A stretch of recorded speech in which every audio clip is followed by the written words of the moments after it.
Hello students, इस video में exercise 8.2 question number 1 part number 1 2 3 cover करवा देता हूं। बट आई विल एडवाइज कि आप अगर इससे पहले वाली वीडियो ना वॉच की हो तो जरूर वॉच कर लें, क्योंकि उसमें मैंने आपको इन एंगल्स की टी रेशियोज की रिस्पेक्ट में वैल्यूज याद करने का एक तरीका बताया है, वो मेथड सिखा दिया है। एक तो प्रिपेयर्ड बाय प्रिपेयरिंग एनसीईआरटी जैसे टेबल है, एनसीईआरटी में प्रेस्क्राइब्ड है, एक वो मेथड है और एक मैंने दूसरा मेथड भी बताया, तो आप उस वीडियो को वॉच कर लें।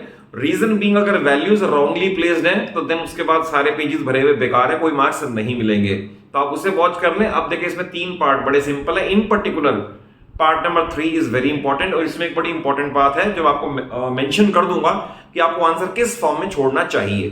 तो देखिए स्टार्ट करें पार्ट नंबर 1, साइन 60 डिग्री। तो आपको फर्स्ट वीडियो में या टेबल से जैसे भी वैल्यू याद हो तो वैल्यूज प्लेस करनी पड़ेगी। साइन 60 है √3/2।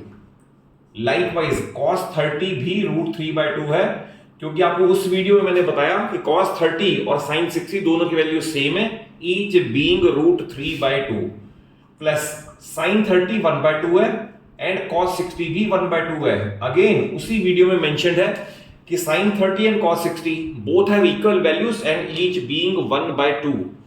तो ये आएगा 3/4 प्लस ये आएगा 1/4, एलसीएम 4 एंड 3 + 1 4, तो that is 4/4 is equal to 1, which is the answer. Simple question, one of the most simple question rather जो एनसीईआरटी में प्रेस्क्राइब्ड है। पार्ट नंबर 2 देखें। पार्ट नंबर 2 में 2 तो एज इट इज है, देन टेंजेंट 45 की value, और इसे जरूर याद कर लेना क्योंकि एप्लीकेशन ऑफ ट्रिग्नोमेट्री में टेंजेंट 45 की वैल्यू बड़ी फ्रीक्वेंटली यूज होगी। टेंजेंट 45 इज 1, तो उसका स्क्वायर भी प्लेस कर दे जो बाद में 1 ही हो जाएगा। प्लस cos 30 डिग्री मैंने यहां भी मेंशन किया है √3/2, तो you write it as √3/2 the whole square as it is.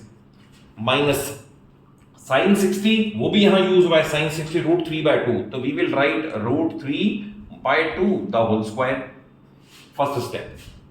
Second step में 2 प्लस इसका स्क्वायर एक्सपेंड करोगे इट विल बी 3/4 माइनस इसका स्क्वायर एक्सपेंड करोगे 3/4, तो 3/4 plus and 3/4 minus they can be cancelled out easily, the result is 2 which should be the answer. अब एक third part के अंदर क्या करना है, थर्ड पार्ट इंपॉर्टेंट है। वैल्यू प्लेस करने वाइज तो cos 45 1/√2, और जरूर याद रखना sin 45 और cos 45 दोनों की वैल्यू सेम है, ईच बीइंग 1/√2। अब आती है वैल्यू sec 30 की। sec 30 cos 30 का उल्टा है। cos 30 मैंने अभी प्लेस किया था √3/2, तो it must be 2/√3 plus then आ गया cosec 30। cosec 30 sin 30 का उल्टा है और sin 30 है 1/2, तो it should be 2/1। First step सिर्फ वैल्यू प्लेस किए। सेकंड स्टेप में आप एलसीएम लोगे डिनोमिनेटर का, डिनोमिनेटर में ही एलसीएम, दैट इज ये डिनोमिनेटर है, तो डिनोमिनेटर का डिनोमिनेटर में ही एलसीएम ले लें। √3 एलसीएम आएगा, यहां बचेगा 2 + 2√3। तो आप ये समझ लें कि जो मेरा डिनोमिनेटर ये था वो ये बन गया, न्यूमरेटर भी टच नहीं किया, numerator will remain intact same. तो इसे I will rewrite as 1/√2 whole upon, ये 1/√2 है, होल अपॉन, अब ये आ जाएगा 2 + 2√3/√3। तो मैंने ये न्यूमरेटर रखा है, ये डिनोमिनेटर रखा है। अब आप इसे इन्वर्ट करके लिखोगे तो ये इस फॉर्म में जाएगा 1/√2 एज इट इज इनटू, अब ये इन्वर्ट हो जाएगा, इन्वर्ट होके √3 अप चला जाएगा, और इन दोनों में से 2 कॉमन ले लो तो और बेटर है, तो इट विल बी 1 + √3। अब यहां तक छोड़ना, और it looks to be appropriate कि हमने सिंप्लीफाई कर दिया, बट इसके फुल मार्क्स अवार्ड नहीं होते। Reason being it is never advised that you should leave irrationality in the denominator. तो इररेशनैलिटी रिमूव करने के मेथड आपको 9th में सिखाए हुए हैं, अदरवाइज 9th में मेरे चैनल की फर्स्ट चैप्टर के वीडियोस अगर आप वॉच करोगे तो उसमें बेसिक वाइज समझाया हुआ कि इररेशनैलिटी कैसे रिमूव करने हैं। फर्स्ट ऑफ ऑल इस वाले में हम ये केस है मोनोमियल का, पहले मोनोमियल का फिनिश करते हैं एंड देन बाइनोमियल का, तो ultimately that must be the answer. तो फर्स्ट ऑफ ऑल मोनोमियल को खत्म करने के लिए √2 से मल्टीप्लाई, √2 से divide, then √3 into √2 it will become √6, then √2 into √2 2, 2 into 2 4, ये 4 आ गया और बाकी बचा 1 प्लस रूट 3। तो आप देखें मोनोमियल का केस था तो मोनोमियल हमने एलिमिनेट कर दिया, रूट वाली टर्म डिनोमिनेटर से मोनोमियल की खत्म कर दी। अब आया बाइनोमियल की टर्म, तो बाइनोमियल को खत्म करने का तरीका ये हमेशा कंजुगेट से मल्टीप्लाई और डिवाइड। कंजुगेट क्या है इसका? 1 माइनस रूट 3, तो इतने से ही मल्टीप्लाई, इतने से ही डिवाइड। रिमेंबर, जब भी बाइनोमियल का केस आएगा तो कंजुगेट से ही फिनिश हो सकता है, अदरवाइज नहीं हो सकता। देन इसके बाद इसको मैं यहां मेंशन कर देता हूं, रूट 6 तो ये है और ये मल्टीप्लाई होगा इससे, दैट इज 1 माइनस रूट 3 से, like this.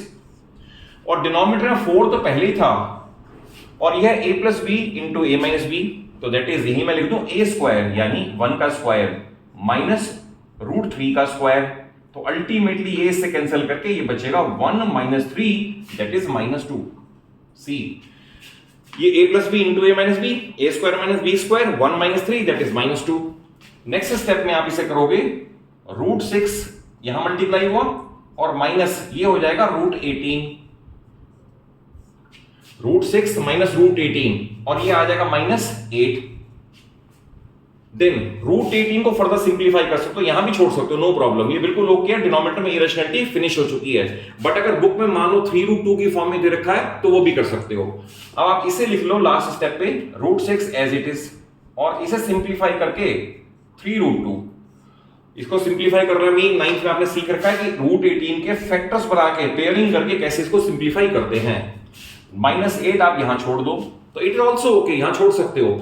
But again it is never preferred कि डिनोमिनेटर में माइनस साइन रहे, तो आप इसे चेंज भी कर सकते हो। लास्ट स्टेप इसका ये होना चाहिए, आप माइनस कॉमन ले लो, 3 रूट 2 विल बिकम पॉजिटिव, ये रहा, रूट 6 विल बिकम नेगेटिव और अपॉन में है minus 8। Now cancel minus with minus and final answer should be given as 3 root 2 minus root 6 by 8। तो ये आपको एनसीईआरटी से मैंने एग्जैक्ट मैच करने का मेथड बता दिया है। Otherwise question can be left at this stage also और at this stage also, but finally जो प्रेफर्ड है डिनोमिनेटर में इरेशनैलिटी ना हो और माइनस साइन भी ना हो। तो इस क्वेश्चन को जरूर थॉरली प्रिपेयर कर ले, ये आपके स्कूल के यूटीज में और इवन बोर्ड में भी ये क्वेश्चन इजिली आ सकता है। और अगर कॉन्सेप्ट वाइज समझ आया हो, अच्छा लगा हो, तो वीडियो को जरूर एक अच्छा सा लाइक दे दो और सभी फ्रेंड्स को शेयर कर लो और चैनल सरूजा क्लासेस को जरूर सब्सक्राइब कर लो। आपको पूरी फिजिक्स, केमिस्ट्री और मैथ्स क्लास 9th और 10th मेरे चैनल पे बड़े ही इजीली और स्मूथली और बड़े ही सिंपल लैंग्वेज में अवेलेबल हो जाएगी। Thank you for watching the video.